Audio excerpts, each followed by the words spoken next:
नमस्कार साथियों। नैसर्गिक शुभ ग्रह बृहस्पति, बुध, चंद्रमा और शुक्र, और नैसर्गिक क्रूर ग्रह सूर्य, मंगल, शनि, राहु, केतु होते हैं। लेकिन लग्न के अनुसार हर ग्रह ऐसा नहीं होता। लग्न के अनुसार जो है ग्रह अलग अलग भाव के अनुसार फल करते हैं।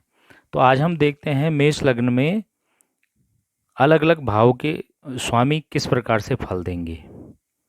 देखिए, मेष लग्न में लग्नेश मंगल है और अष्टम भाव का भी स्वामी है, और मंगल की मूल त्रिकोण राशि मेष लग्न में पड़ती है।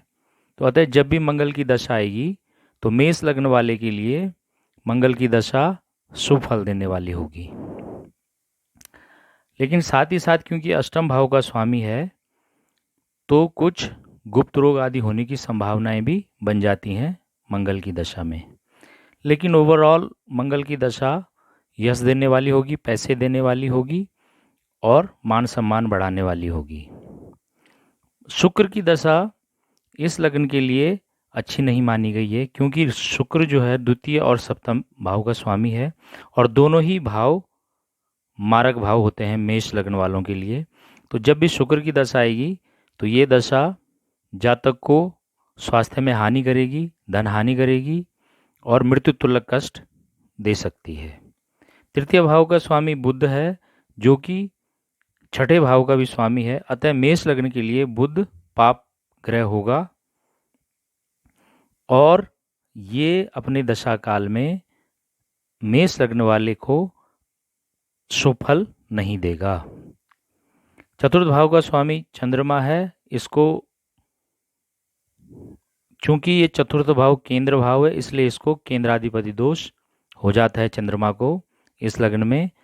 अतः ये चंद्रमा अगर पंचमेश और नवमेश के साथ युति करता है तब भी अच्छे फल देगा, अदरवाइज चंद्रमा भी अपने शुभ फलों में कमी कर देता है।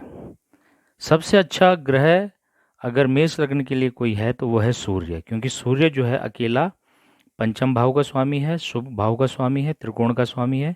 तो जब कभी भी मेष लग्न वाले के लिए सूर्य की दशा आती है तो यह दशा निश्चित ही मेष लग्न वाले जातक के लिए बहुत शुभ फलदायक होती है।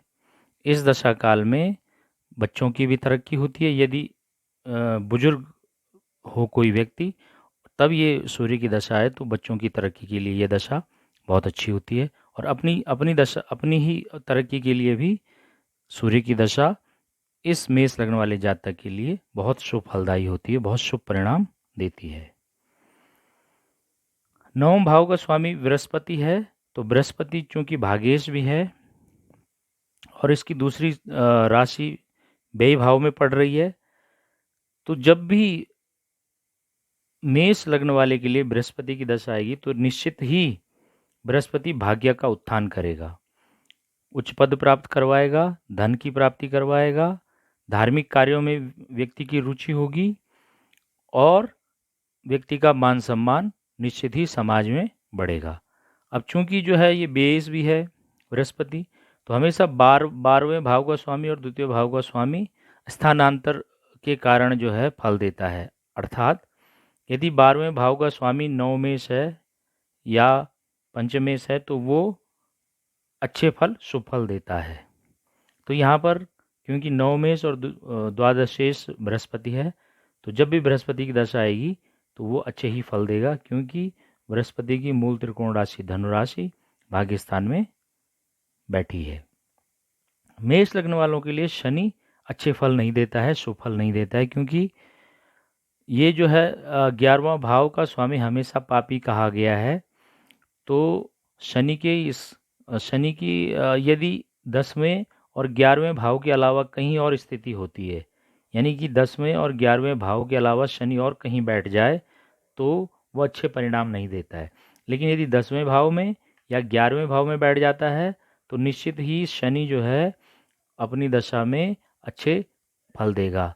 हालांकि स्वास्थ्य को हानि पहुंचाएगा, लेकिन धन, मान सम्मान, पद की प्राप्ति अवश्य करवाएगा।